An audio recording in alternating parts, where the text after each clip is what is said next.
It is cold, dream. We can measure its movement and depth, but our minds cannot fathom its spiritual geometry. There are those among us who can comprehend forces, but in the inner structure of our beings, we have not yet digested its meaning.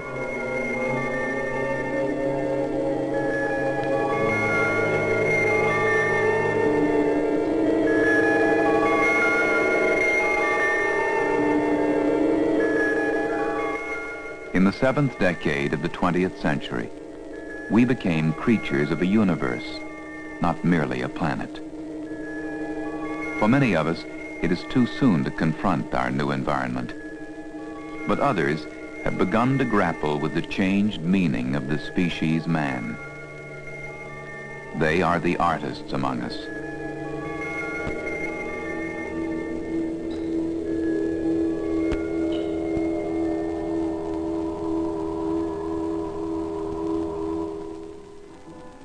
If the eye is a camera, then memory the film. The flight of Apollo 11 left many images imprinted on our memories.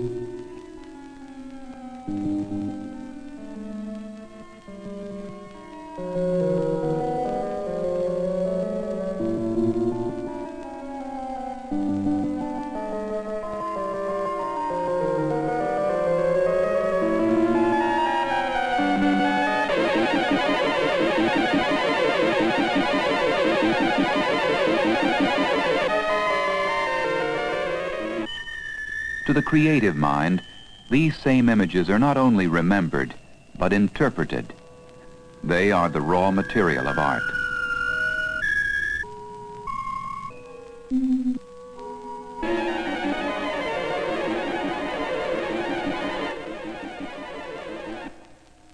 Writer William Buckley was present at the launch of Apollo 11. That one feature of it which was unforgettable was that, if you remember, that was shot off around 7 o'clock in the morning, 7:30, so that when we all got out there, it was illuminated artificially. The clock was going inexorably towards our takeoff. Gave me some sort of sense of the divine countdown. If you knew that the whole world was going to come to an end, you wouldn't feel anything more ineluctable than what you felt. And it did finally go off, even though I'd been warned that it would look as though it was teetering. It would look sort of ambiguous, and that the noise would be quite overwhelming. It was absolutely impossible to imagine how noisy it was, and how truly you found yourself doubting that it was going to generate that incremental urge of energy necessary to get it out.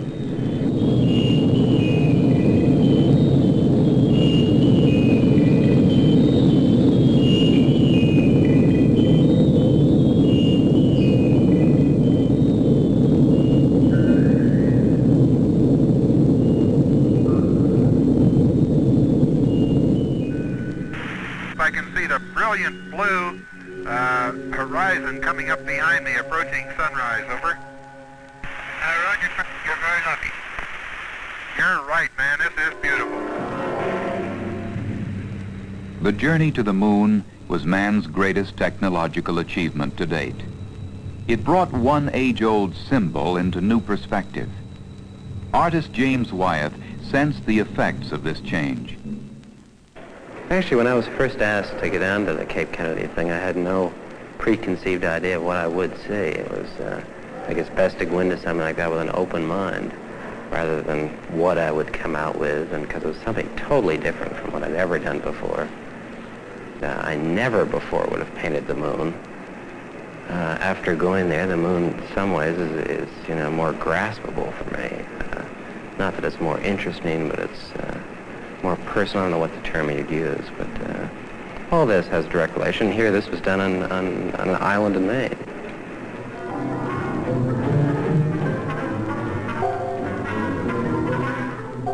It is the nature of the artist to find a medium that can best embody his impression of the subject matter.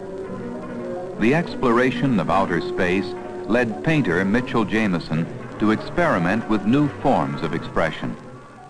Well, I think a painter should be interested in everything. I think these devices are really extensions of the painter's consciousness. I'm interested very much in the strength and integrity of the image, even the realistic image, but at the same time I think a medium like this offers a natural outlet for your sense of pure color, pure light, the pure abstract flow of certain sensations. In our images of outer space, the line that divides abstraction from reality is hard to determine. To the artist, this can be a stimulation as well as a handicap.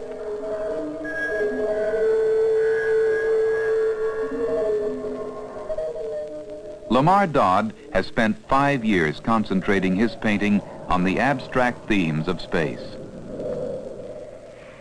We are dealing with some primary elements that I as a painter am very much concerned with. The element of shape and line and pattern and color, rounds against squares. This explains some of the forms that I have injected into these paintings, and at the moment I'm not too concerned as whether they're the moon or the earth. They're round, it's a round against a square, and a round against another round, a floating form against a stable form. These are primary concern to me. They have been, they are, and they will be.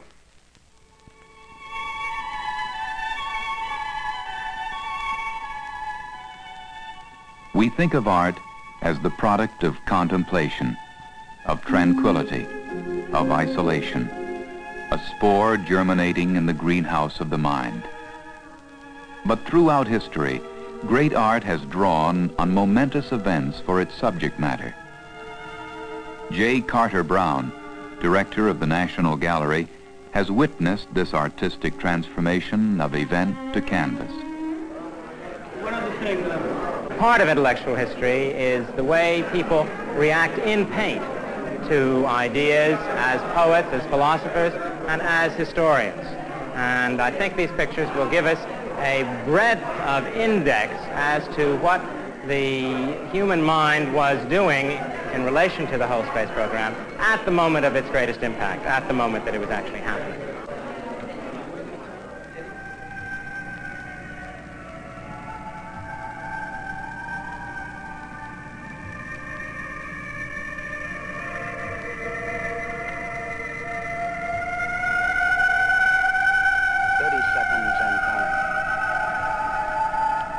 Astronauts report it feels good. T-minus 25 seconds.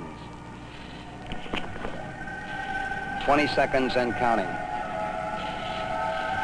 T-minus 15 seconds. Guidance is internal.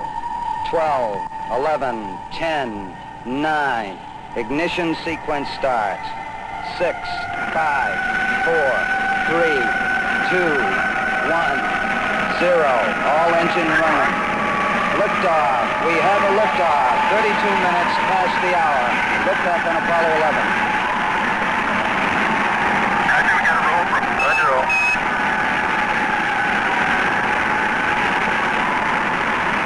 Complete and engine program.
If artists find inspiration in historic moments, then science in recent years has helped bring those moments about.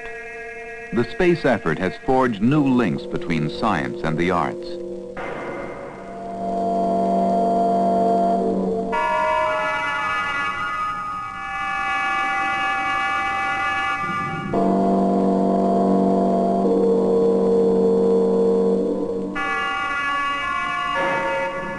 Dr. Thomas O. Paine is Administrative Director of NASA. The space program is an awfully hard thing for people to understand. The very word space is the word. And I think that what we're seeing here in this exhibit today is the fact that space and art are both things that are born of the human imagination and the human spirit. And perhaps that's the most exciting thing about it, is that these two different things are coming together here.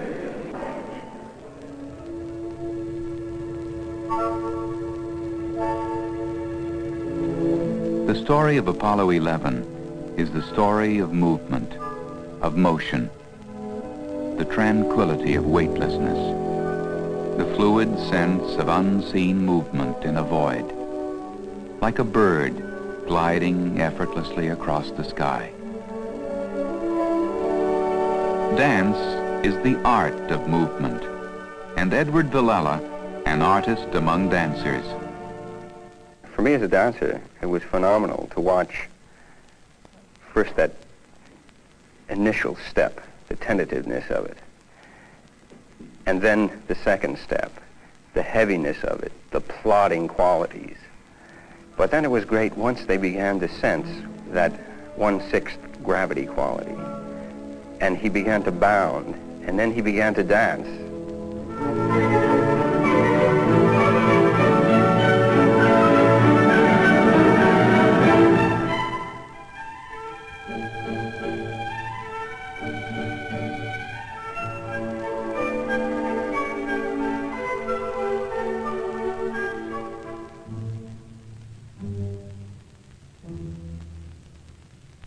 It's the same sort of situation that we try to get into as dancers.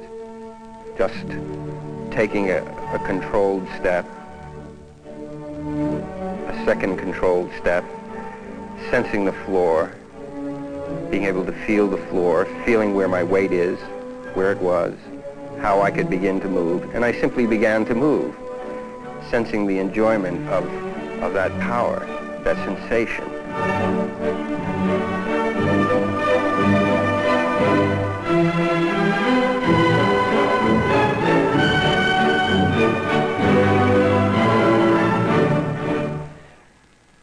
That night, watching the landing, one of the first things that popped into my mind was a ballet called Apollo.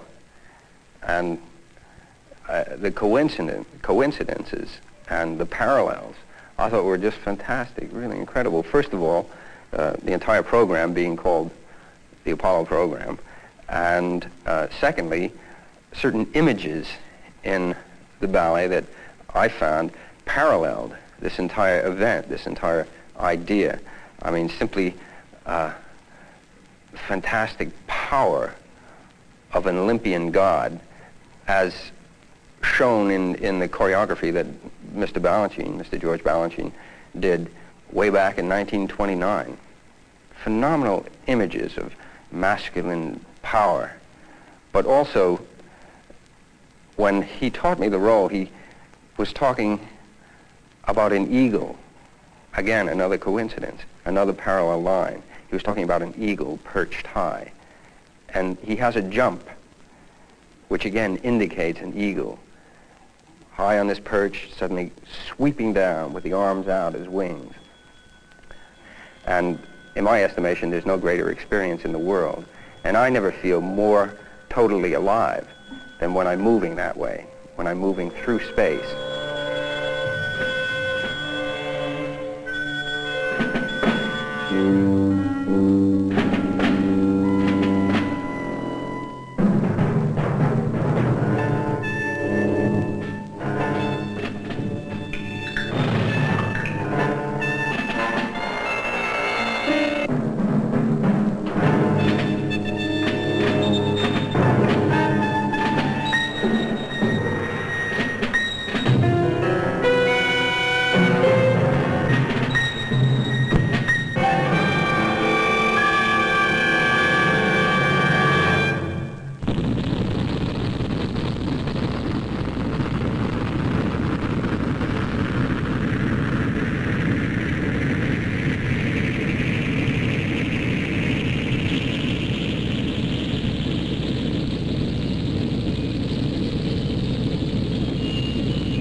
Long before Apollo, or Sputnik, or even the space race was thought of, man's imagination soared off the confines of the earth in words.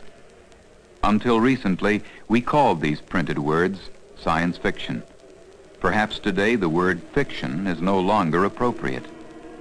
Of contemporary writers in this craft, none has looked farther ahead than Arthur Clarke, co-author of the screenplay with Stanley Kubrick for the motion picture 2001, A Space Odyssey.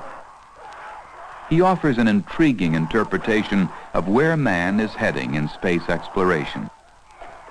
We tried, both in the movie and the book, to create a sense of wonder and awe, and the feeling that there were forces and powers in the universe which are as incomprehensible to us now as our science would have been incomprehensible to the man-apes at the beginning of the story. We were trying to do the impossible in a sense, just as the apes you saw at the beginning could not have described us. Obviously, we cannot describe anything beyond us. We can only hint at it.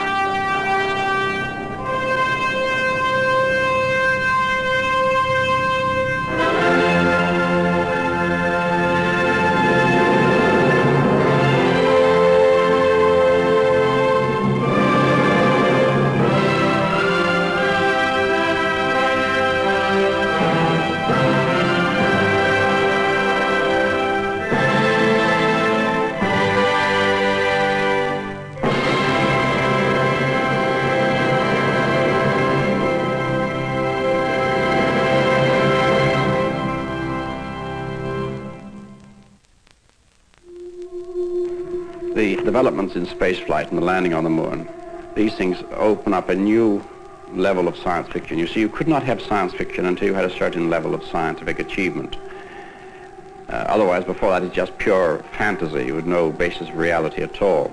And each advance in science wipes out an earlier primitive form of science fiction, but creates 10 new and more advanced and more sophisticated forms. And this is what's going to happen now in space fiction. The great age of science fiction is now opening up.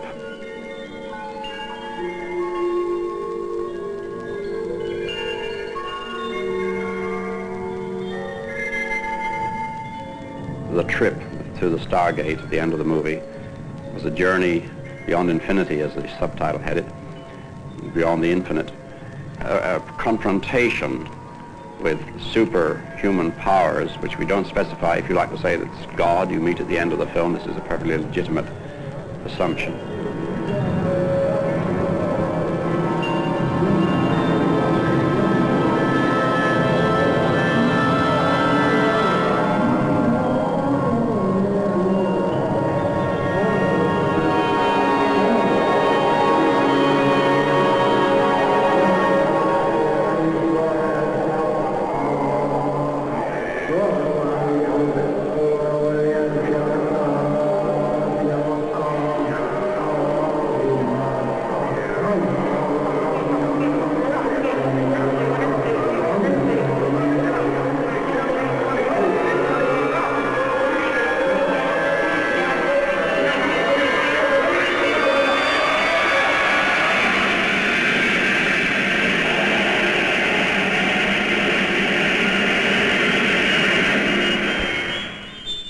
There are some people who have been so inspired by the achievement of what was thought to be impossible that they are now prepared to lift their own sights and believe that it is possible, let's say, to eliminate poverty, if you like, to eliminate tyranny. We're far too close to the beginning of the space program to see it in its real perspective. The analogy, which has now become a cliche, that it's like life's emergence from the sea onto land, is perfectly true. And just as a fish couldn't have begun to conceive of what was going to happen on the land in the next few 100 million years, so we can't possibly imagine what's going to take place in space. But still, anything that liberates the human spirit or causes people to believe that hope is worth cherishing is in itself a very significant human contribution. the astronauts returned. The very precision of their flight by itself, perhaps, a work of art. But the artist cannot return any more than the bird can return to the egg. In spirit, he has been given a new vantage point. His mind's eye is somewhere out there, scanning the perimeter of a universe endless to the perception. Perhaps in years to come, his reflections in space will be the image we turn to as our symbol of man's emergence from the Earth. The journey of Apollo 11 has also given us another focus, a perspective for here and now that has been put into words so eloquently by Archibald MacLeish in his poem, Voyage to the Moon. Presence among us, wanderer in our skies, dazzle of silver in our leaves and on our waters silver. O silver evasion in our farthest thought, the visiting moon, the glimpses of the moon, and we have touched you. From the first of time, before the first of time, before the first men tasted time, we thought of you. You were a wonder to us, unattainable, a longing past the reach of longing, a light beyond our light, our lives perhaps a meaning to us. Now our hands have touched you in your depth of night. 3 days and 3 nights we journeyed, steered by farthest stars, climbed outward, crossed the invisible tide rip where the floating dust falls one way or the other in the void between, followed that other down, encountered cold, faced death, unfathomable emptiness. Now the 4th day evening we descend, make fast, set foot at last upon your beaches, sift between our fingers your cold sand. We stand here in the sand, the cold, the silence, and here as at the first of time we lift our heads. Over us, more beautiful than the moon, a wonder to us, unattainable, a longing past the reach of longing, a light beyond our light, our lives, perhaps a meaning to us. Oh, a meaning. Over us on these silent beaches, the bright earth, presence among us.